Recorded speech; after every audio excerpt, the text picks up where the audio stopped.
वो घबरा कर वहां से भाग निकला।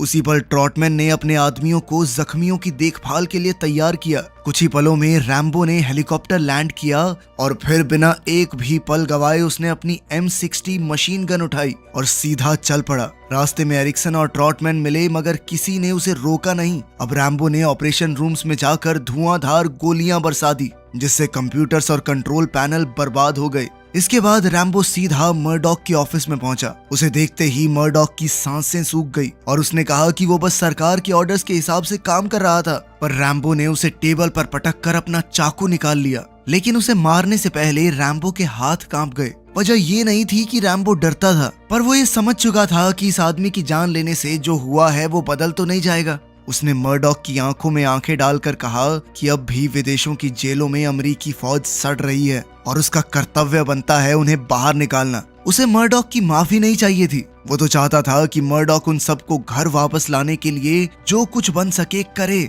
वहीं बाहर डॉक्टर्स वियतनाम से आए फौजियों के इलाज में जुट गए। फिर ट्रॉटमैन ने रैम्बो से पूछा कि अब आगे क्या होगा। शायद वापस जाने पर सरकार उसे मेडल देगी, मगर रैम्बो ने कहा कि इन मेडल्स का असली हकदार वो नहीं बल्कि ये सभी फौजी हैं जिन्होंने इतने सालों तक दुश्मनों के अत्याचार सहे। फिर रैम्बो ने ऐलान किया कि वो वापस अमेरिका नहीं जाएगा बल्कि एशिया में ही रहेगा। ट्रॉटमैन ने उसे वापस चलने को कहा, पर रैम्बो अपने रास्ते पर निकल गया क्योंकि अमेरिका में अब भी उसके लिए कुछ नहीं था। जब वियतनाम में उसके साथी मारे गए तो उसके अंदर का भी एक हिस्सा मर गया था। ट्रॉटमैन ने पूछा कि क्या उसे अपने देश से नफरत हो गई है, पर रैम्बो ने जवाब दिया कि उसके दिल में अब भी देश के लिए सिर्फ प्यार है और वो देश के लिए जान भी दे सकता है, पर ये रास्ता सिर्फ एक तरफा है जहाँ दर्द के सिवा और कुछ नहीं मिलता। इतना कहकर रैम्बो अपने रास्ते पर निकल गया। इस मूवी का पिछला पार्ट भी मैंने एक्सप्लेन किया हुआ है, लिंक डिस्क्रिप्शन में मिल जाएगा, देखना है तो देख लो। मिलते हैं अगली वीडियो में।